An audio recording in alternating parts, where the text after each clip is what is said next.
आप देख रहे हैं श्री हरि कृपा आश्रम चैनल। संस्थापक स्वामी श्री हरि चैतन्य पुरी जी महाराज।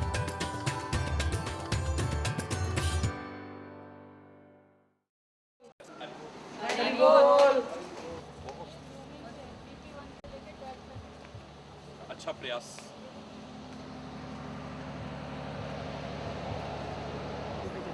निकल जाएंगी लुधियाना वालों से कुछ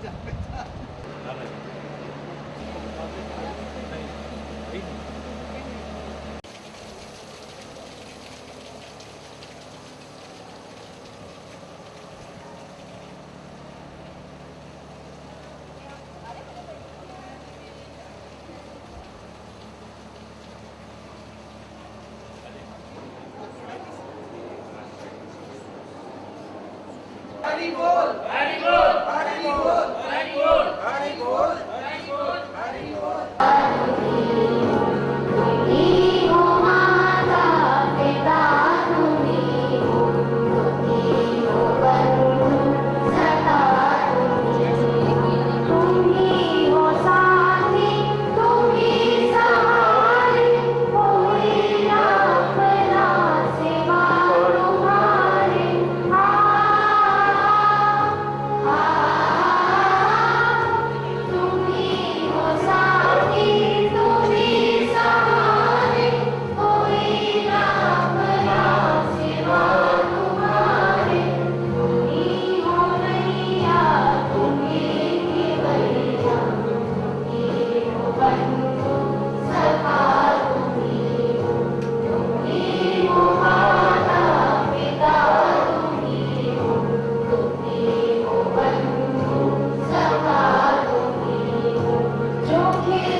असतो मा सद्गमय तमसो मा ज्योतिर्गमय मृत्योर्मा अमृतं गमय। ओम शांति शांति शांति। ओम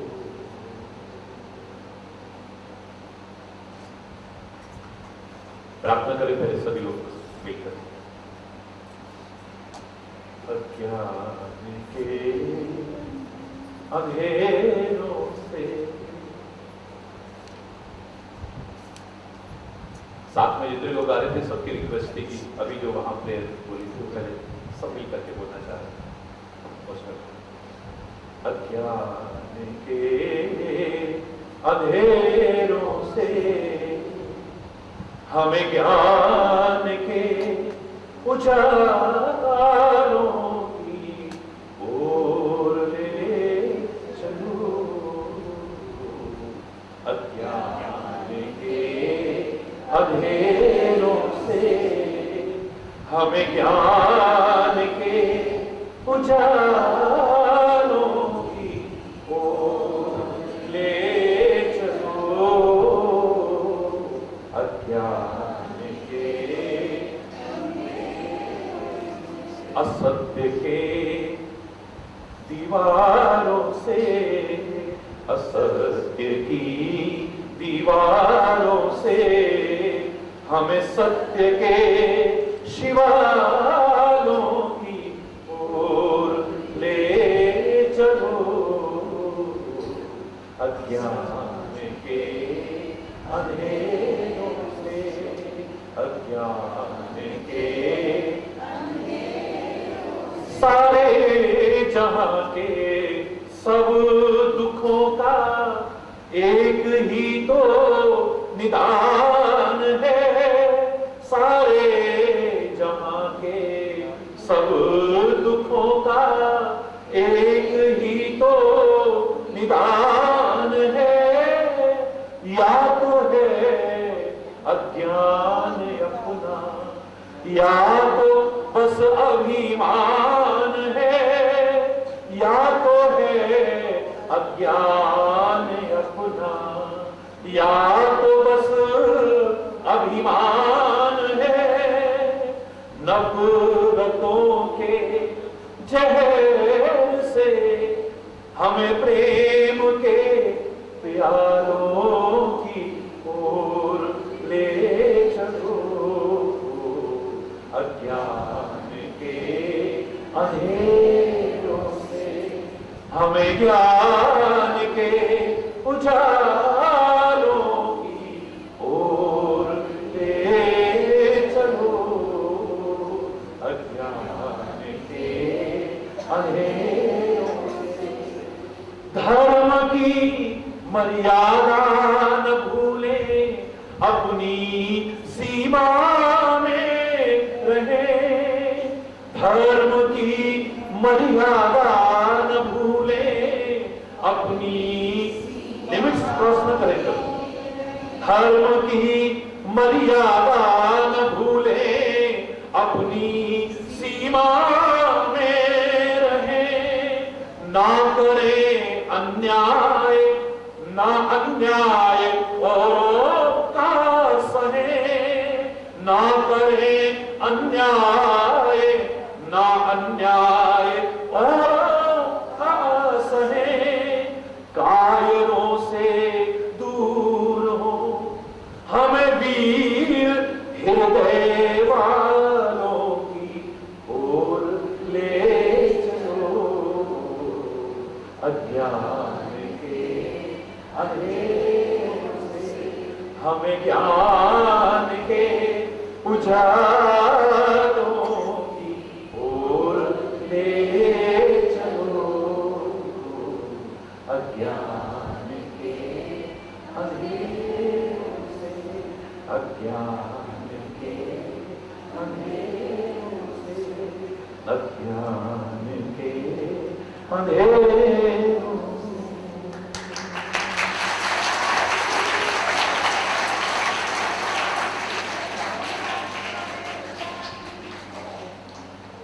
भारत माता की जय। जोर से आवाज है। भारत माता की जय। भारत माता की जय। भारत माता की जय। वंदे वंदे वंदे। बहुत सुंदर विद्यालय को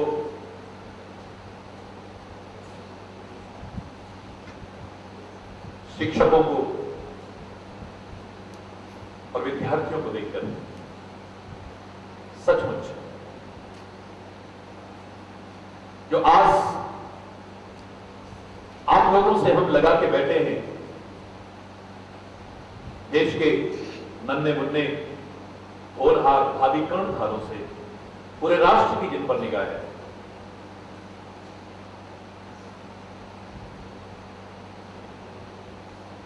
हृदय में विश्वास का एक दीप जलता है।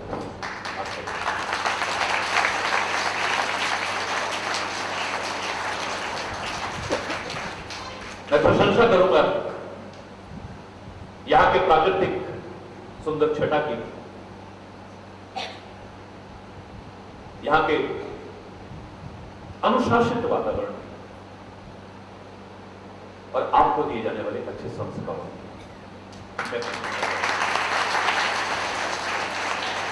सबसे पहले तो मेरा हृदय प्रसन्न हो गया जब आपने प्रार्थना बोली। मैं कल वहां एक कॉलेज में कह रहा था, जब मैं चौथी कक्षा में था, 4th क्लास, तो हम भी यही प्रार्थना बोला करते थे। और एक दिन आया, मैंने प्रार्थना बोलना बंद कर दिया।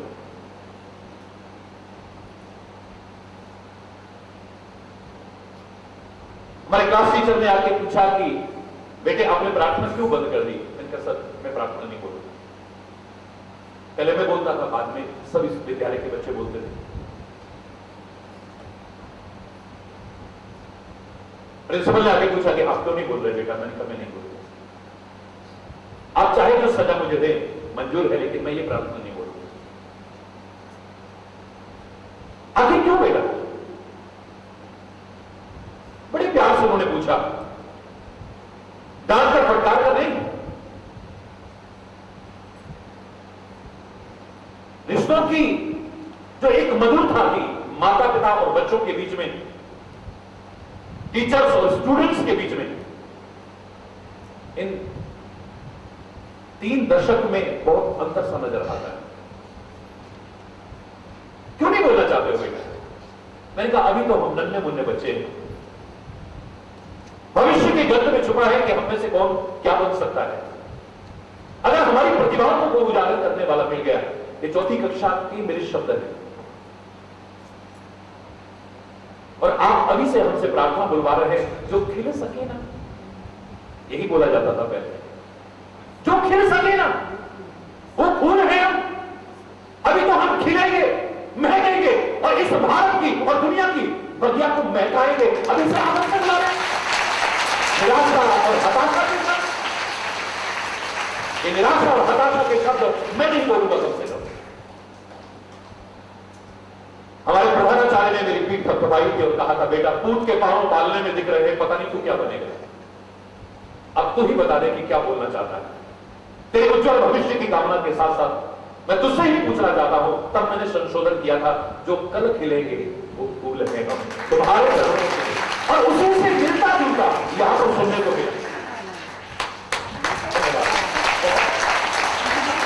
वास्तव में ये पंक्ति निराशा और हताशा से बनी हुई पंक्ति जो आमतौर से बोली जाती थी, आपने वो पंक्ति नहीं बोली। अच्छा लगा। अरे इनमें तो क्या क्या छुपा हुआ है। एक गुलाब का पौधा, पूरा वो गुलाब, लेकिन इतना गया अभिमान में, अकड़ गया, अपने पास पड़े हुए एक पत्थर का अपमान करने लगा, तिरस्कार करने लगा। अरे वो पत्थर, तुम्हारे साथ कभी हमारी एक कलम लगाई गई थी? हम देखो कहां से कहां बढ़ गए। हमारा सौंदर्य देखो, हमारी खुशबू चारों ओर फैल रही है, और तुम वहीं के वहीं पड़े हो और यहीं पड़े रहो। पत्थर कहने लगा मुझे बहुत खुशी है, मेरे साथ तुम इतना आगे बढ़े हो। तुम्हारी फैलती हुई खुशबू को देख करके, तुम्हारा विकसित सौंदर्य देख करके मुझे जलन नहीं है, ईर्षा नहीं है, और खुशी है। बधाई देता हूं तुम्हें। लेकिन ओ पुष्प, अभिमान मत करो। अभिमानी का सिर हमेशा नीचा होता है। भविष्य के गर्त में छुपा है, कौन पता नहीं कहां से कहां तक पहुंच जाए। निराश और हताश ना हो। पुराने नहीं, वर्तमान के उदाहरण हमारे सामने है। बिल्कुल दूरस्थ इलाके में, पिछड़े इलाके में एक मछुआरे का बेटा जिसके पास स्कूल की फीस भरने को नहीं होती थी, और उस जमाने में फीस भी कितनी कम होती थी, जिसकी बहन अपने जेवर बेच करके उसकी फीस भरती थी, वो देश का महान वैज्ञानिक बनकर के देश का नाम रोशन कर सकता है और सर्वोच्च पद पर महामहिम राष्ट्रपति के पद को गौरवान्वित कर सकता है। उस अब्दुल कलाम को सलाम है तो वो आगे बढ़ सकता है। Why don't you? Why don't we? Why don't you? हम क्यों नहीं कर सकते? उस जमाने में इतना विकसित नहीं, एक छोटा सा कस्बा करनाल, यहां की हमारी बेटी जिस पर सारे देश को नाज है, अंतरिक्ष में तिरंगा फहरा सकती है, अपने तिरंगे की, अपने भारत की आन बान और शान को हरियाणा के इसी प्रांत में एक छोटे से कस्बे में पैदा हुई हमारी कल्पना चावला हम सबकी बेटी इस देश के गौरव को बढ़ा सकती है। हमें नाज है उस पर, तो आप क्यों नहीं बढ़ सकते, हम क्यों नहीं बढ़ सकते, सारे के सारे क्यों नहीं बढ़ सकते? मैं कल भी वहां कलों में कह रहा था, मेरे प्यारे बच्चों, प्रतिभाएं सब में छुपी है, बस उजागर करने की आवश्यकता है। योग्यताएं सब में छुपी है, उजागर करने की आवश्यकता है। ऐसा वातावरण उजागर करने में सारे किसी को होगा। ऐसा अनुशासित स्टाफ आपके उन प्रतिभाओं को उजागर करने में सारे किसी को होगा। निराशा और हताशा नहीं आनी चाहिए। हम क्या कर सकते हैं, हम क्या बन सकते हैं, पता नहीं हमारा भविष्य क्या होगा, और जाकर ज्योतिषियों के चक्कर में जाके अपना भिखारी बनकर के हाथ फैलाते हैं, अपनी जन्मपत्री दिखाते हैं। मैं बचपन से कहा करता था, भाग्य का निर्माता परमात्मा नहीं है, हम स्वयं हैं। जब बना सकते हैं अभिमान करके नहीं, हम उस परम सत्ता का इस्तेमाल करके, बड़ों के आशीर्वाद लेकर के, गुरुओं का मार्गदर्शन लेकर के और सबकी शुभकामनाएं लेकर के प्रयास करेंगे, हम अपने भाग्य को संवारने की ताकत भी रखते हैं, इसको बदलने की ताकत भी रखते हैं। आज ज्योतिष की शरण में जाने की आवश्यकता नहीं है, जीवन को ज्योतिर्मय बनाने की आवश्यकता है। अज्ञान के अंधेरों से ज्ञान के उजालों की ओर बढ़ने की आवश्यकता है। वो पत्थर कहता है अभिमान मत करो, अगर कुछ बन गए हो तो। विद्या का तात्पर्य भी क्या है? सा विद्या या विमुक्त है, जो मुक्त करते हमें अज्ञानता से, अंधविश्वासों से, रूढ़िवादिताओं से, कुरीतियों से, अभिमान से, बुराइयों से, व्यसनों से, जो मुक्त कर दे। असली विद्या वही कहलाने के लायक हो सकती है। और जब वो विद्या हमारे अंदर आती है, हमारे शास्त्र कहते हैं विद्या ददाति विनयम, हमारे अंदर विनम्रता आती है, अभिमान नहीं आता है। जैसे जैसे पेड़ में फल लगने लगते हैं, उसकी शाखाएं झुकने लगती हैं। आकाश में वो गोरे चिट्टे बादल बहुत ऊंचे दिखाई देते हैं, बेकार है वो, प्यासों की प्यास बुझा न सके वो उजले घन किस काम के, और मुक्तन मधुकर जिन पर वो निर्गंध सुमन किस काम के।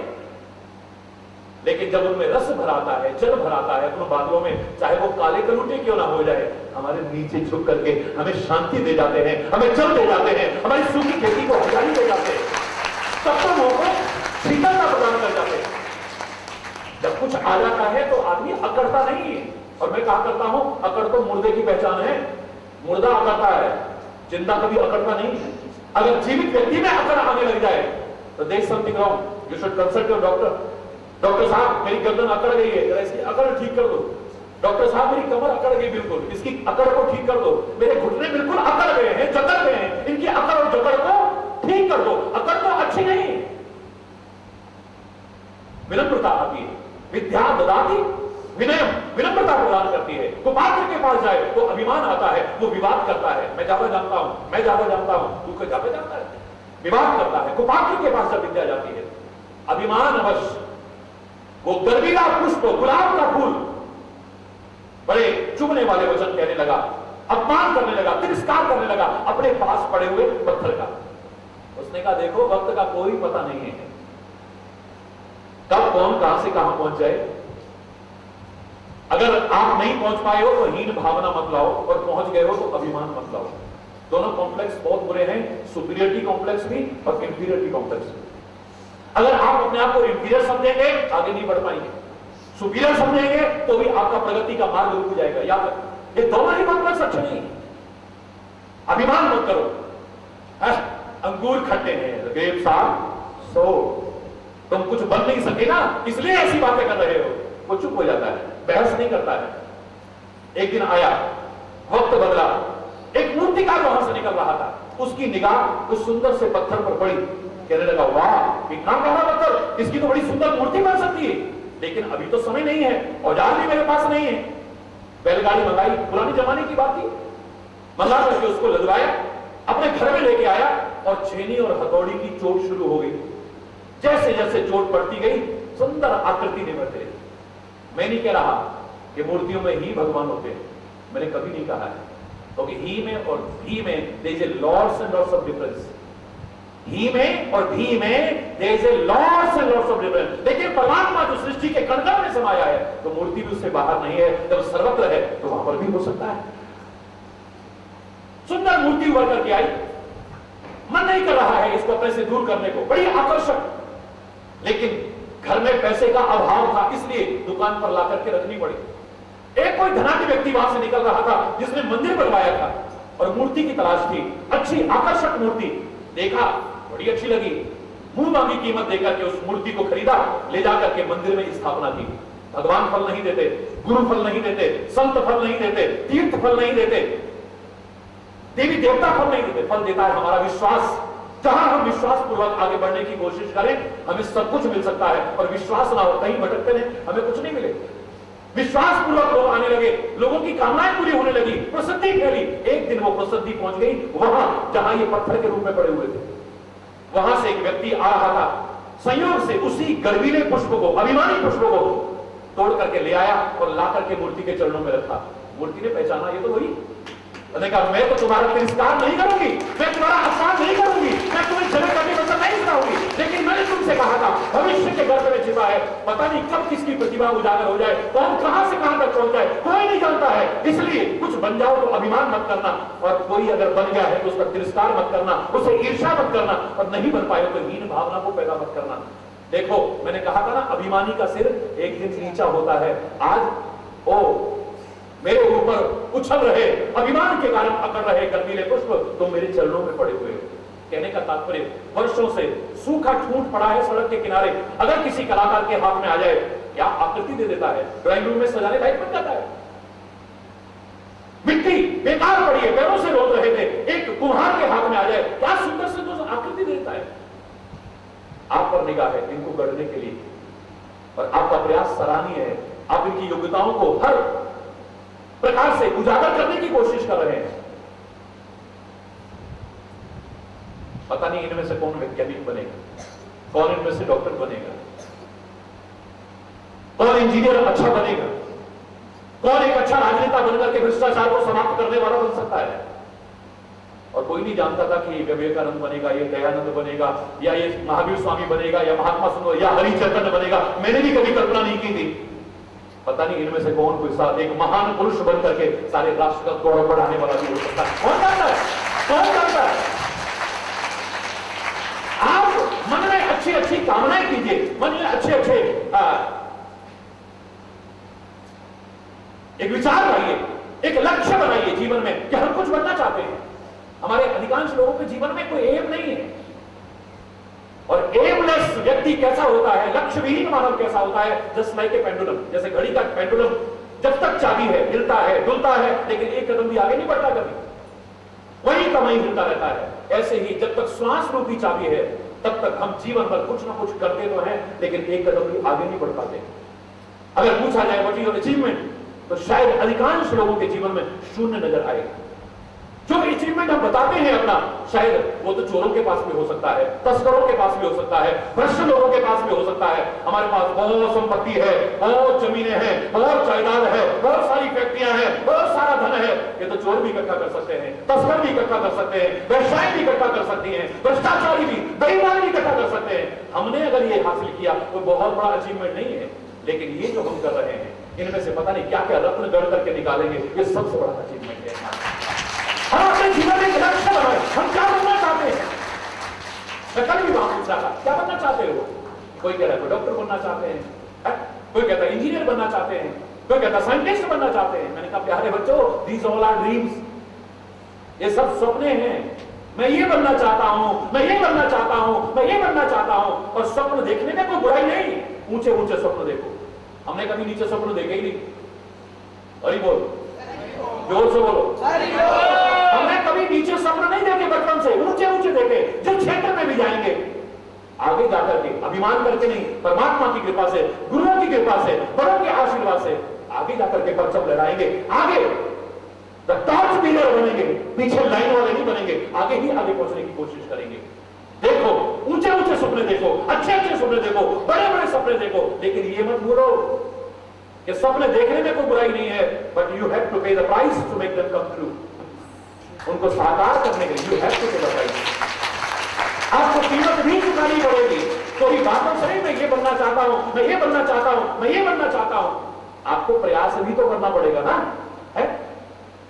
माता पिता ने अपना प्रयास कर दिया, आपको जन्म दिया है, पाला है, पोसा है, आपको इस लायक बनाया, स्कूल में अच्छे में एडमिशन, इससे अच्छे स्कूल कहां मिलेगा बताइए?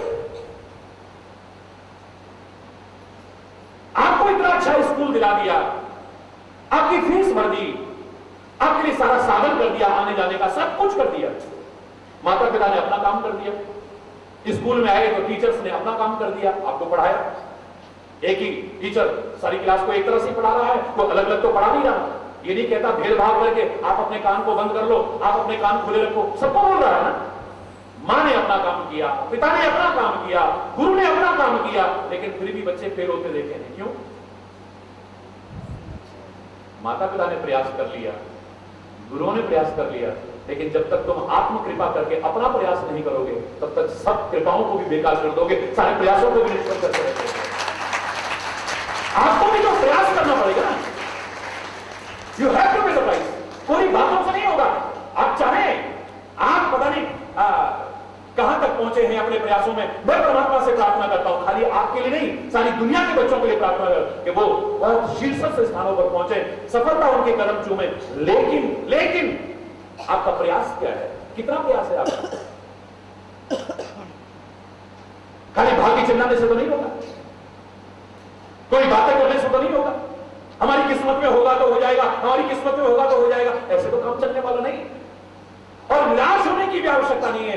पता नहीं वो तो कहां से कहां पहुंच गया, देखो हम नहीं पहुंच पाए, वो तो कहां से कहां पहुंच गया, हम नहीं बन पाए, वो तो देखो उसमें भी निकल गया, वो तो उसमें भी निकल गया, हम तो निकल ही नहीं पाए। घबराओ मत। मैं कल भी बच्चों से कह रहा था, मेरे प्यारे बच्चों, अगर कहीं पर तुम्हें सफलता नहीं मिली है तो ये एंड नहीं है, इट्स जस्ट ए बैंड। फिर दोबारा से शुरू हो जाओ। एंड की मैंने परिभाषा क्या की थी? Efforts never die. प्रयास कभी खत्म नहीं होते हैं, फिर प्रयास करो, सफलता कदम चूमेगी तुम्हारी। और मैंने उदाहरण दिया, एडमंड हिलेरी का पहली बार माउंट एवरेस्ट पर चढ़ने लगा, सफलता नहीं मिली। दूसरी बार प्रयास किया, सफलता नहीं मिली। जिन्होंने सुना कल इस पंक्ति को याद रखना हमेशा, जिन्होंने नहीं सुना वो सुनिए। एडमंड हिलेरी ने तो पहली बार एवरेस्ट को फतेह किया था, 2 बार सफल नहीं हो पाया, लेकिन उसने हिम्मत नहीं हारी।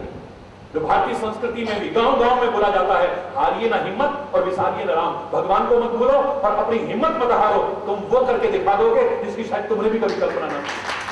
हिम्मत मत हारो, अपना मनोबल को खत्म मत कर बैठो। आत्मबल तुम्हारा खत्म ना हो जाए, तुम्हारा आत्मविश्वास टूट ना जाए कहीं, सेल्फ कॉन्फिडेंस को कहीं लूज ना कर बैठो तुम। हौसला बढ़ा रहे, हम होंगे कामयाब, हम होंगे कामयाब, हम होंगे कामयाब। एक दिन पूरा है विश्वास, मन में है विश्वास, हम होंगे कामयाब। We shall overcome, we shall overcome, we shall overcome। हम सफल होंगे, क्यों नहीं? जो हुए हैं कोई आसमान से करते हैं क्या? बार बार एक वाक्य दोहराया करता हूं, even a loftiest star rises from ground. आप बच्चे बोल सकते हैं मेरे साथ ये वाक्य? इवन ए, जोर से बोलिए, loftiest tower rises from ground। ऊंची से ऊंची मीनार भी आसमान से नहीं टपकती है, जमीन से उठती है। ऊंची से ऊंची मीनार भी इसी जमीन से उठती है। जिन्होंने कुछ किया है, जिन्होंने कुछ पाया है, जिन्होंने कोई मुकाम हासिल किया है, जिन्होंने कुछ बन के दिखाया है, वो भी आसमान से नहीं टपके, हमारी और तुम्हारी तरह किसी माता पिता से जन्म लेकर के आए हैं। तो वो कर सकते हैं तो why not you, why not me, why not we all? हम सारे क्यों नहीं कर सकते? निराश मत हो, हताश मत हो, आगे बढ़ो, हिम्मत मत हारो, हिम्मत नहीं, कोशिश करो, बी प्रैक्टिकल। पूरा ज्ञान तो आपको है, थियोरेटिकल ज्ञान तो सबको है, किसको नहीं? इसलिए शायद विज्ञान में खास तौर से खाली थ्योरी नहीं सिखाई जाती है, प्रैक्टिकल भी कराया जाता है। कराते हैं क्या शायद, है ना? प्रैक्टिकल भी होता है ना। Everybody should be practical in life also. Life में भी प्रैक्टिकल होना पड़ेगा।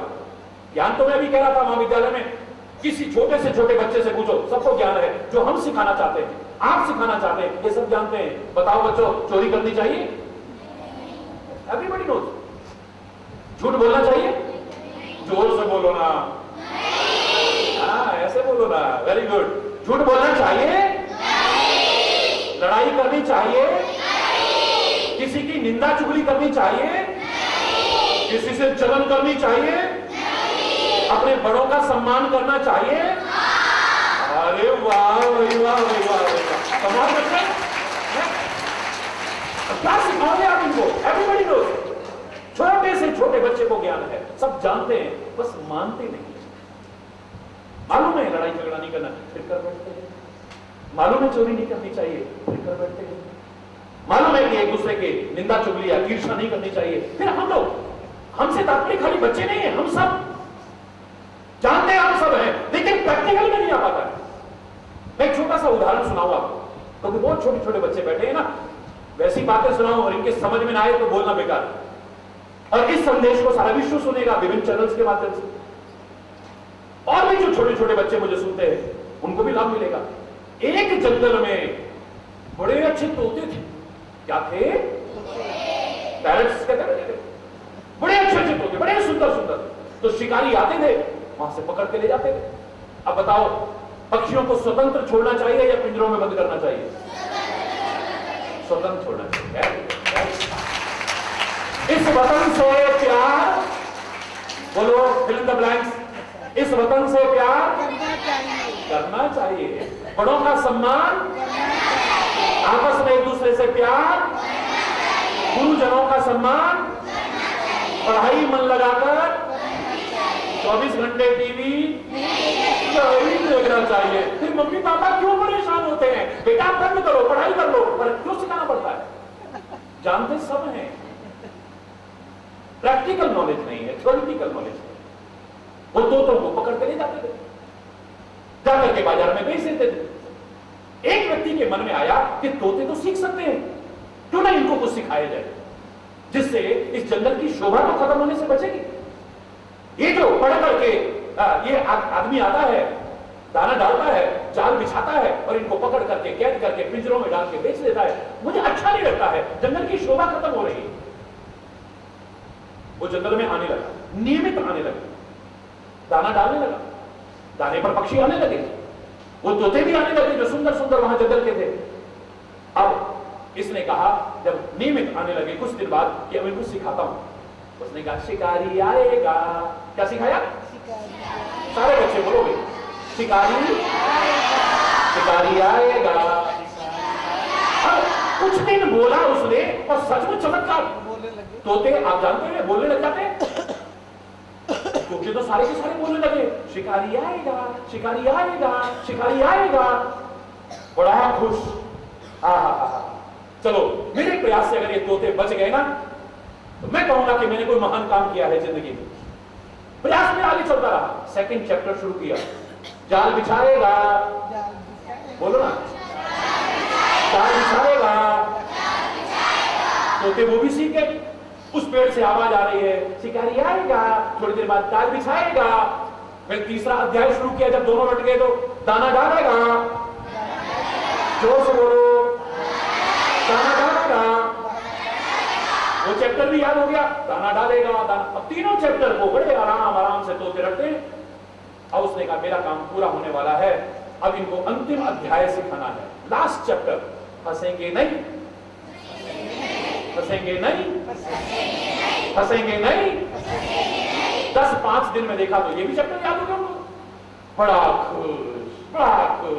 खुश होकर के बोला, अब मैं अपने और काम में लगता हूं। जंगल के तोते तो समझदार हो गए, अब ये तो जाल में फंसेंगे नहीं।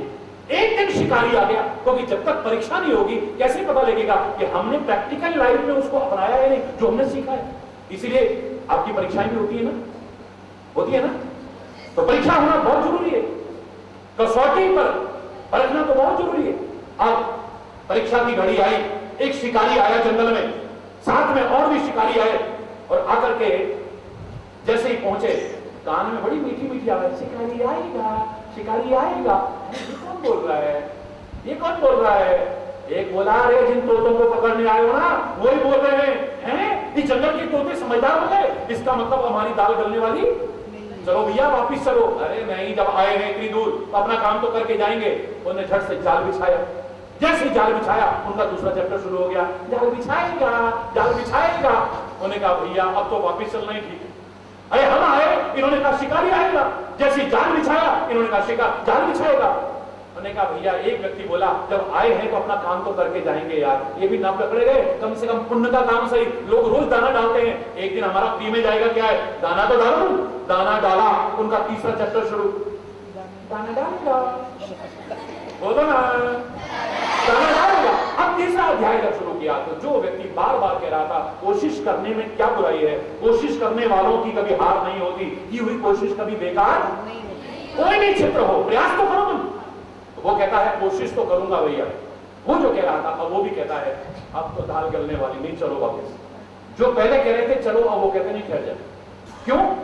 क्योंकि उनका चौथा चैप्टर तो चल रहा है, हंसेंगे नहीं पर कुदरते हुए आ रहे हैं दाने की तरफ। हंसेंगे नहीं, हंसेंगे नहीं, हंसेंगे नहीं, हंसेंगे नहीं, ऐसे करते करते करते करते आए और जाल में फंस गए। अगर थ्योरिटिकल ज्ञान हुआ, प्रैक्टिकल ज्ञान ना हुआ, हमें जीवन में कोई लाभ मिलने वाला नहीं।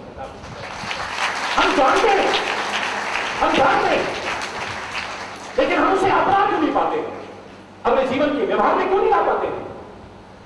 सैद्धांतिक ज्ञान इतनी मात्र ना हो, मात्र खाली कोरी डिग्रियां हासिल करना हमारा उद्देश्य ना हो। आप बताओ, डिग्री तो मिले, बड़ी अच्छी बात है, आपको अच्छी सच्ची डिग्रियां मिले, लेकिन योग्यता ना हो तो बिना योग्यता की डिग्रियां को उपहास का पात्र कह रहा है, इतना पढ़ाऊं, लग ही नहीं रहा यार, बोलना तक तो आता नहीं है, ठीक से बात करना आता नहीं है, क्वेश्चन पूछा जवाब नहीं दे पाया। अगर आपके अंदर योग्यता नहीं है, आपकी डिग्रियां आपको मजाक का पात्र बना देंगे। आप समय पर कैसे उपयोग में लाएं उस ज्ञान को, ये भी तो बहुत जरूरी है ना। इसलिए हर तरह की शिक्षा, बहुआयामी शिक्षा दे करके आपका सार्वभौमिक विकास करने की कोशिश की जाती है। हर तरह से विकास आपको खेल कूद में भी लाया जाता है, हर चीज में लाया जाता है, बहुत जरूरी है। ज्ञान है, नारी पर हाथ नहीं उठाना चाहिए, बड़ी अच्छी बात, हिंसा नहीं करनी चाहिए, बड़ा अच्छा ज्ञान है। लेकिन कंस जब उसे आकाशवाणी से पता लगा कि जिस देवकी से तू इतना प्यार करता है, इसका 8वां पुत्र तेरा काल होगा, तलवार निकाली उसने, गर्दन पर रखी नंगी तलवार। अगर इस समय वसुदेव जी अपना ज्ञान झाड़ने लगते, थ्योरिटिकल ज्ञान झाड़ने लगते, देखो वेदों में ऐसा लिखा है, शास्त्रों में ऐसा लिखा है, वहां पर ऐसा लिखा है, तब तक तो गर्दन कट गई होती और भगवान कृष्ण का जन्म भी ना हो पाता। व्यावहारिक ज्ञान। देखो भाई कंस, तुम्हारा विरोध देवकी से नहीं है ना, तुम्हारा विरोध इसकी संतान से है ना, तुम्हें भय इसकी आखिरी संतान से है ना। अरे तुम अपने कारागार में रख लो, अपने चंगुल में रख लो, अपने पास रख लो, हम 8 संतान पैदा करके तेरे हाथ में दे देंगे, तू मारना या छोड़ना तेरे हाथ में। हाँ बात तो ठीक है, तलवार वापिस आ गई, वरना क्या होता बोलो। देखो हिंसा नहीं करनी चाहिए, फिर तुम्हारी बहन है, इसको मारना तो बहुत पाप है, हिंसा तो वैसे भी बुरी बात होती है, फिर नारी पर हाथ उठाना, हे भगवान। जब तक वो ज्ञान झाड़ता तब तक तो साफ हरि बोल रहा। प्रैक्टिकल नॉलेज होनी चाहिए, प्रैक्टिकल जीवन में कैसे व्यवहार करना चाहिए, कैसे बोलना चाहिए, कैसे चलना चाहिए, कैसे रहना चाहिए। मैं तो आमतौर से जब प्रवचन करता हूं, मैं कहता हूं 3 चीज के अभाव में ये दुनिया नरक बनी हुई है। अभी बड़ा तीखा व्यंग किया एक, उस तीखे व्यंग को मैं कहना चाहूंगा यहां पर कि नरक में कहते हैं, मैं स्वर्ग नरक को उसको बाद में मानता हूं, पहले मैं यहां की बात करता हूं। मैं तो कहता हूं यहां अगर स्वर्ग है ना, तो उस स्वर्ग को किसने देखा है जहां प्यार है, जहां सद्भाव है, जहां शांति है, जहां स्लूक है, जहां मेल जो है, यहां स्वर्ग है। तो स्वर्ग को किसने देखा? और जहां लोग राज्य में लड़ते हैं, झगड़ते हैं, कला कलेश करते हैं, अशांति करते हैं, विरोध करते हैं, यहां नरक बना हुआ है, वहां की छोड़ो। लेकिन जिस नरक की आप चर्चा करते हो, जिस हेल की आप चर्चा करते हो, दोजक की जहां चर्चा होती है विभिन्न मतों और धर्मों में, भाषाओं में, वहां पर हड़ताल हो गई। बड़ी आजकल तो सरल काम है, बिल्कुल कोई भी मांग मनवानी हो, अनशन पर बैठ जाओ, करो, वतन का कुछ भी हो, राष्ट्रीय संपत्ति को नुकसान पहुंचाओ, लोग जो बेचारे हैं वो पीड़ित हो रहे हैं, किसी ने इंटरव्यू देने जाना है वो नहीं जा पा रहा है, आपने चक्का जाम लगा दिया। अरे अधिकार के लिए जागरूक होना बुरी बात नहीं है, लेकिन तुम्हारा कोई कर्तव्य भी है, इसे भी पहचानो और पालन करो तो कहीं ज्यादा श्रेष्ठ हो। आप बताइए मेरे प्यारे प्यारे बच्चों, आप छोटे बच्चे हो, लगेगा इनसे ऐसी बात, लेकिन आपसे पूछता हूं कि रास्ता जाम करके तोड़ फोड़ करना, क्या ये मांगे मनवाने का तरीका ठीक है? जोर से बोलो भाई। यहाँ के बच्चे तो इतने होशियार हैं, आप ताली का बजाओगे मुझे आपको बजाना पड़ेगा, लेकिन खाली थोड़ा ज्ञान ना रहे, खाली थोड़ा ज्ञान ना रहे, थ्योरिटिकल ज्ञान ना रहे, खाली प्रैक्टिकल भी होना चाहिए। हम ऐसे किसी भी विध्वंसक कार्यवाही में शामिल न हो, कभी राष्ट्र को नुकसान पहुंचाने वाले कार्यवाही में कभी शामिल न हो। अरे आपकी उम्र में तो भगत सिंह के मन में राष्ट्र के प्रति जज्बा आ गया था, ऊधम सिंह कितनी छोटी उम्र का था, वो सोचने लगा था मेरी भारत माता कब आजाद होगी, इसके लिए मुझे अपनी कुर्बानी भी देनी पड़े, संघर्ष तैयार हो, अच्छे हंसते हंसते हंसते कुर्बान कर दिया। ये मत सोचते छोटे बच्चे हैं, ये दिखने में छोटे हैं पर इनके अंदर बहुत योग्यताएं छिपी हुई हैं, बस कई बार ये भी नहीं जानते हमारे अंदर क्या कुछ छुपा हुआ है, उजागर करना है।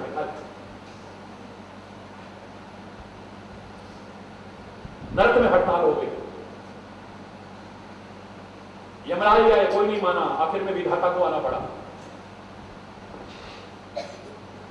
विधाता ने कहा कहो भाई क्या बात है? बोले हम अनशन से तब हटेंगे जब पहले हमको पृथ्वी लोक पर भेजा। नियम विरुद्ध भी मंगवाना चाहते हैं, बताइए, दबाव डाल के भी मंगवाना चाहते हैं। अरे बोलो, जोर से बोलो, हम अनशन से तब तक नहीं हटेंगे जब तक हमें पृथ्वी लोक पर ना भेजा जाए वापिस। विधाता बोला है तो बड़ा मामला गड़बड़ हो जाएगा, फिर चलो ठीक है, आखिर में हार के भेज दिया, फिर उनको पृथ्वी लोक पर भेज दिया। पर निगाह रखी उनको, सब पर निगाह रखी, क्योंकि ये एक प्रकृति के नियम के विरुद्ध है, नहीं संविधान के विरुद्ध है, व्यवस्था के विरुद्ध है, ये निगाह रखी उन पर। अब एक दिन हुआ, वही लोग जो नरक से हड़ताल करके अनशन करके पृथ्वी लोक पर जबरदस्ती मांग मनवा के आए थे, और वो फिर हड़ताल पे बैठ गए, फिर अनशन होने लगा, फिर बात विधाता तक पहुंची। सब पर तो नहीं, लेकिन उन लोगों को मनाने के लिए विधाता जी खुद आ गए।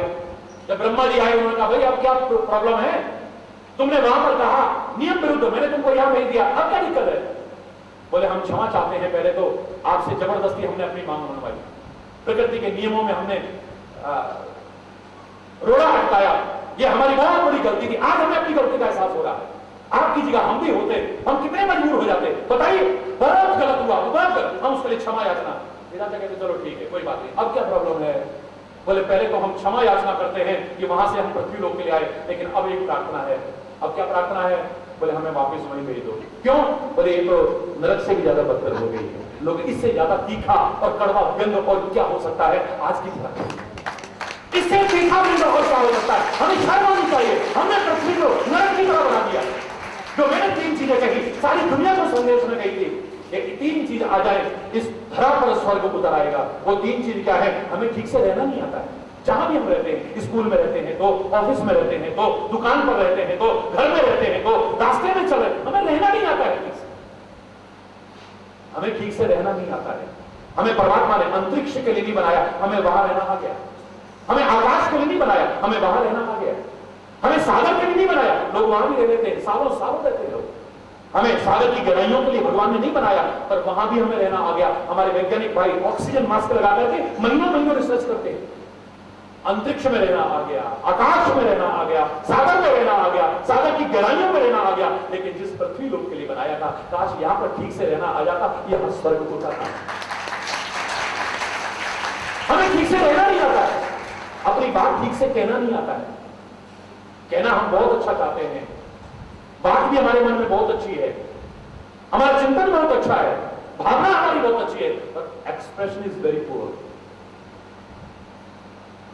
अभिव्यक्ति ठीक नहीं है हमारी, ऐसे तरीके से बोल जाते हैं, जरा देर में हंसता खेलता वातावरण कटुता परिपूर्ण हो जाता है, वैर विरोध पैदा हो जाता है, अशांति पैदा हो जाती है, मन मुटाव हो जाता है, कलेश पैदा हो जाता है। घर घर में काय पता नहीं बना हुआ है, संभाल के बोल, ऐसे मत बोलना, बहुत हो गया बस। जवान कहना नहीं आता, ठीक से रहना नहीं आता है, अपनी बात ठीक से बोलो कहना नहीं आता है, और जहां जरूरी हो वहां सहना नहीं आता है। माता पिता को बच्चों की बात बर्दाश्त नहीं है, बच्चों को माता पिता की बात बर्दाश्त नहीं है। शिक्षक को विद्यार्थियों की बात बर्दाश्त नहीं है, और विद्यार्थियों को शिक्षक की बात बर्दाश्त नहीं है। जरा डांट दिया तो बार परिवार आकर के आपने हमारे बच्चे को डांट कैसे दिया? वो नहीं कहेंगे कि हमारे भलाई के लिए कर रहा है, हमारे बच्चों के अंदर अच्छे संस्कार, मैं नहीं कह रहा डांटते रहो, लेकिन अगर कहीं टोकना पड़े, डांटना भी पड़े, कौन माँ बाप नहीं चाहते हमारा बच्चा अच्छा बने? तुम भी कभी कभी कह देते हो मत जाओ, बहुत तंग कर दिया, क्या तुम चाहते हो मर गए? बुखार भी हो जाएगा तो पहले तुम्हारी जान निकलेगी। मेरे शायद मां जितना प्यार रखती है, सच्चा शिक्षक जिसे मैं कहता हूं, उस मां से भी ज्यादा प्यार रखता है। और जितना शिक्षक और मां प्यार रखते हैं, जो सच्चा सद्गुरु है, सच्चा संत है, उन अनंत मां से ज्यादा वो प्यार रखता है, उनसे ममता रखता है, वात्सल्य रखता है, करुणा रखता है, वो हमारा अच्छा जीवन करता है। डॉक्टर की बात समझ जाएंगे, इसने मीठी गोली दी है तो भी हमारी भलाई के लिए तो दी, और कभी कड़वी गोली दे दी तो दुश्मनी है क्या? कड़वी गोली डॉक्टर दे तो काय के लिए? जोर से बोलो, भलाई के लिए। कभी चीरा लगाए तो, ऑपरेशन करके फाड़े तो, और जहर आगे फैलने लगे, अंग भी काट देता है, महत्वपूर्ण से महत्वपूर्ण अंग को काट के फेंक देता है। शत्रुतावश नहीं, दुश्मनी के कारण नहीं, वो हमारा भला चाहता है। ऐसे ही माँ बाप हमारा भला चाहते हैं, हमारे शिक्षक हमारा भला चाहते हैं, हमारे महापुरुष हमारा भला चाहते हैं, हमारे ग्रंथ हमारा भला चाहते हैं। और तुम मन की नहीं, आत्मा की आवाज को सुनने लग जाना, वो भी तुम्हारा भला चाहते हैं, कभी बुरा नहीं चाहते। बस उसके अनुसार चलो व्यावहारिक जीवन में, फिर देखो तुम्हें क्या मिलता है। तुम प्रयास करना, और मैंने सुना है God helps those who help themselves. हिम्मत मर्दा मदद खुदा, जो खुद कोशिश करते हैं भगवान भी उनकी सहायता करते हैं। वो परम सत्ता सहायता करे, जिसे तुम राम कहते हो, कृष्ण कहते हो, शिव कहते हो, दुर्गा कहते हो, यहां तक कि अल्लाह, वाहिगुरु, खुदा जो भी कहते हो, नाम अलग हो सकते हैं लेकिन परमात्मा अलग अलग नहीं है। मत अलग हो सकते हैं, पंथ अलग हो सकते हैं, संप्रदाय अलग हो सकते हैं, लेकिन धर्म अलग अलग। हम सबको भेदभाव करना चाहिए बच्चों? बोलो ना। ये हिंदू, मुसलमान, सिख, ईसाई, जैन, बौद्ध, पारसी, गरीब, अमीर, छोटा बड़ा, ये भेदभाव करने चाहिए? नहीं। सारे मिलकर के बोलो नहीं। क्या तुम करोगे? कभी भी मत करना। सारे, ये सब कुछ बाद में हो, पर पहले एक भारतवासी हो, एक सच्चे इंसान हो, इस बात को सोचते मिलजुल करके आगे बढ़ो और इस वतन के गौरव को आगे बढ़ाने में सहायता प्रदान कर सको, कुछ ऐसा कर सको। आप लोग, आपका विद्यालय, ये क्षेत्र कुछ ऐसा कर सके कि आपको तो गर्व हो ही, पूरे वतन को आप पर गर्व हो। आपके उज्जवल भविष्य की कामना करता हुआ, समय अभाव के कारण, क्योंकि आज कई कार्यक्रम है, सुबह से मैं तो निकला हुआ हूं और भी स्कूल कॉलेजेस में थे, यहां भी आया हूं, और अभी शाम को फिर अग्रसेन भवन में भी कार्यक्रम है, और भी एक दो जगह कार्यक्रम है। तो यही कहते हुए कि आप प्रैक्टिकल बनने की कोशिश कीजिए, जो आप जानते हैं उसे जीवन में अपनाने की कोशिश कीजिए। अंतरात्मा की आवाज को सुनकर के, मन की नहीं, आपके अंदर से आवाज आएगी, ये चीज अच्छी है, ये बुरी है, आप उसे अपनाइए, अच्छाई को अपनाइए, बुराइयों को छोड़िए, फिर देखो आपका जीवन तो धन्य होगा ही, इस राष्ट्र का गौरव बढ़ाने में आपकी बहुत महत्वपूर्ण भूमिका होगी। और हो सके, बहुत बड़ा संकट है आज इस राष्ट्र पर और समाज पर, बहुत बड़ा संकट है, बहुत बड़ा संकट है। अधिकांश लोग जानते हैं, जो मेरे करीब रहते हैं, उनको मालूम है जब ये अयोध्या विवाद पर फैसला आने वाला था, कितने दिन से हम लोगों ने पानी तक नहीं दिया। लोग हमें तोड़ने की कोशिश करते हैं, बांटने की कोशिश करते हैं, घृणित साजिशें करते हैं हमें, जाति के आधार पर, धर्म के आधार पर, भाषा के आधार पर, प्रांत के आधार पर। आतंकवाद को भी नामकरण देना शुरू कर दिया है। ये मुसलमान वाला आतंकवाद है, ये हिंदू वाला आतंकवाद है, ये फलाना आतंकवाद है, ये फलाना आतंकवाद है, ये भगवा आतंकवाद है, ये काला आतंकवाद है, ये फलाना आतंकवाद है। अरे आतंकवादियों का ना कोई धर्म है, ना कोई ईमान है, वो तो शैतान है, हैवान है। कठोर शब्दों में आलोचना की जाए, निर्दोषों का रक्त बहाने वालों की प्रशंसा कौन करेगा? उनको आप धर्म और ईमान पर चलने वाले कहेंगे, चाहे कोई भी क्यों ना हो, कठोर से कठोर सजा मिलनी चाहिए। हालत खराब थी हमारी, लोग बहकावे में आकर के, भड़काव में आकर के कहीं आपस में लहूलुहान ना होना शुरू करते हैं। भारतवर्ष का जितना बुद्धिजीवी वर्ग था सारे के सारे चिंतित थे। 25 चैनल पर तो मेरा संदेश आ रहा है, 13-14 चैनल पर तो नित्य आता है। 25 चैनलों पर लगातार संदेश प्रसारित हो रहा था कि देश में शांति बनाए रखें, सौहार्द बनाए रखें, प्रेम बनाए रखें। मैं बार बार एक ही पंक्ति कह रहा था, बार बार एक, परमात्मा ने खून हमारी नाड़ियों में बहाया है, इसे नालियों में मत बहाना, बस कुछ और। परमात्मा ने, प्रकृति ने हमारी नालियों में खून बहाया है, इसे नालियों में मत बहाना। ये मूर्खता मत कर बैठना, खुल के नदियां मत बहा बैठना। और भारतवासियों ने एक बार फिर सच्चे भारतवासी होने का स्वरूप दिखा दिया। शांति बनी रही, सद्भाव बना रहा। अगर ऐसे ही बना रहा ना, मैं दावे से कहता हूं इस भारतवर्ष को और भारत की संस्कृति को नष्ट करने की कितनी कोशिशें होती रही, कितनी हो रही है और होती रहे बेशक, भारत और भारत की संस्कृति को ना कोई नष्ट कर सका था, ना कर पा रहा है और ना कभी कर पाएगा। चैलेंज करके कहता, कितने आक्रमण हुए हैं, कितने, लेकिन इन नन्हे मुन्ने बच्चों के अंदर संस्कार डालने की आवश्यकता है। हमारी तो नजरें हम आप पर ही हैं, जो भी बात कहेंगे हम तो आपसे ही कहेंगे। अपने जीवन को समर्पित करते हुए आपसे उम्मीदें लगा रहे हैं कि आने वाला कल आप भी प्रार्थना बोलते हो कि शायद इतनी शक्ति हमें देना दाता, जिसको आती है कोई भी चुप नहीं रहेगा, सब बोलेंगे इतनी शक्ति हमें देना दाता, विश्वास कमजोर होना, हम चले एक रास्ते पे हमसे भूल कर भी कोई भूल होना, इतनी शक्ति हमें देना दाता, मन का विश्वास कमजोर होना, हम चले एक रास्ते पे हमसे भूल कर भी कोई भूल होना, इतनी शक्ति हमें,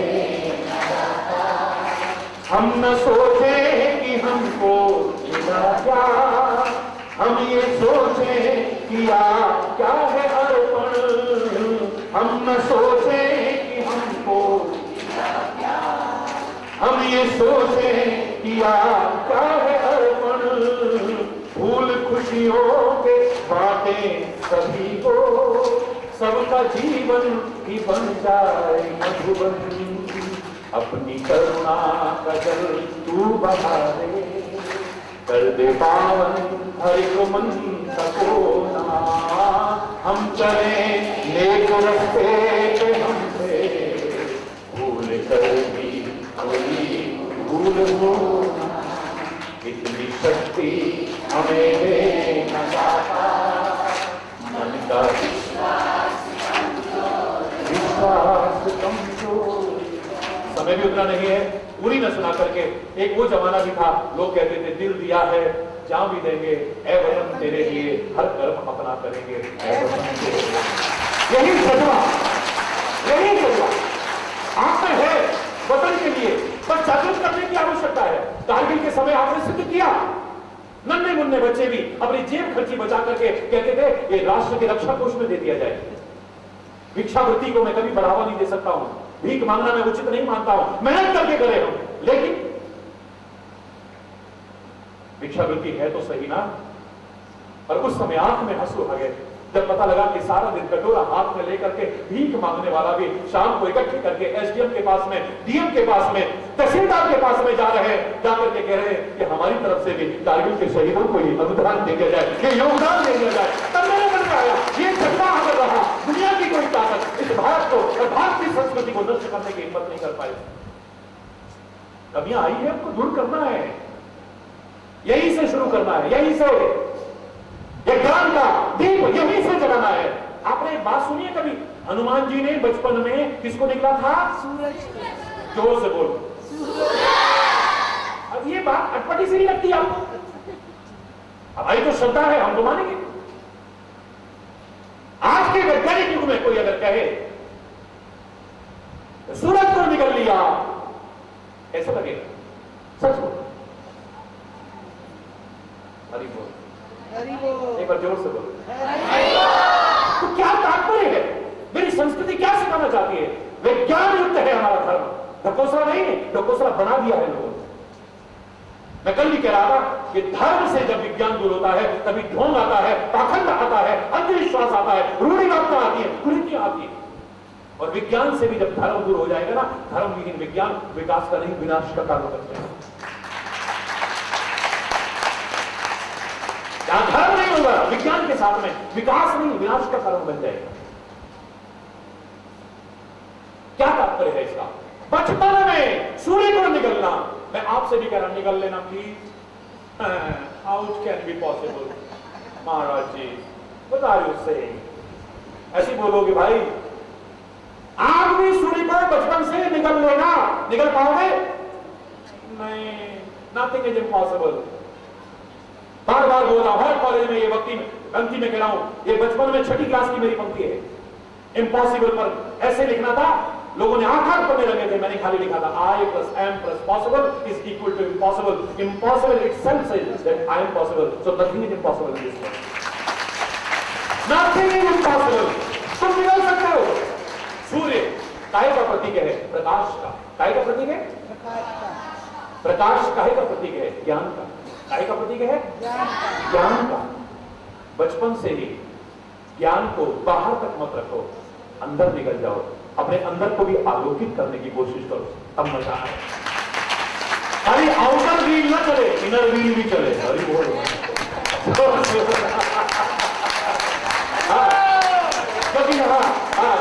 इनर व्हील की भी चर्चा हो रही ना। ये खाली ज्ञान का जो सूर्य है बाहर ही प्रकाश ना करे, यह प्रकाश अंदर आए। ये जो गति का चक्र है, जो व्हील है, ये इनर व्हील हो जाए, अंदर में घूमे। ये अंदर को प्रकाशित कौन कर सकता है? सूर्य, चंद्रमा, अग्नि? सवाल ही नहीं है। अंदर तो उजाला ज्ञान से ही हो सकता है। अज्ञान के अंधेरों से ज्ञान के उजालों की ओर। और इसकी कोई उम्र नहीं है कि इस उम्र में आके ज्ञान अंदर आना चाहिए। बचपन से हनुमान जी की तरह सूर्य को नहीं, ज्ञान को निकलने की कोशिश करो, अंदर आने की कोशिश करो, अंदर को आलोकित, अंतर की तमस को मिटाने की कोशिश करो। और विद्यालय यही भूमिका अदा करते हैं। नहीं करते हैं तो करनी चाहिए, आपके अंतर को आलोकित कर सके, अंदर की तमस को मिटा सके। बाहर का सूर्य बाहर ठोकरे खोने से बचा सकता है हमें, लेकिन अंतर का सूर्य यानी ज्ञान हमें जीवन में कभी भी ठोकर नहीं खाने देगा। ताबे से कह रहा है,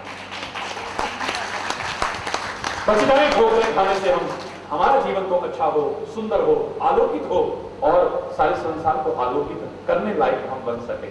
इस प्रकाश के मधुर अरुणिमा चारों ओर फैलाने की कोशिश कर सके। बस इसी शुभकामना के साथ, इसी आवाहन के साथ, समय अभाव के कारण अगर वो गलत शब्द निकला हो तो उसके लिए क्षमा चाहता हुआ अपनी वाणी को विराम दूंगा। एक बार फिर जोर से बोलेंगे, भारत माता की जय।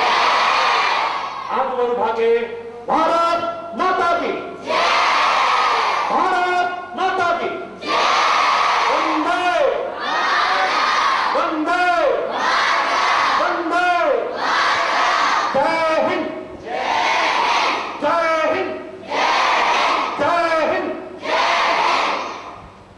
धन्यवाद, बहुत बहुत धन्यवाद।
धन्यवाद, बहुत बहुत धन्यवाद।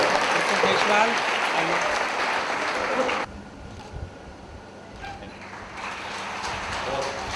महत्वपूर्ण भूमिका अदा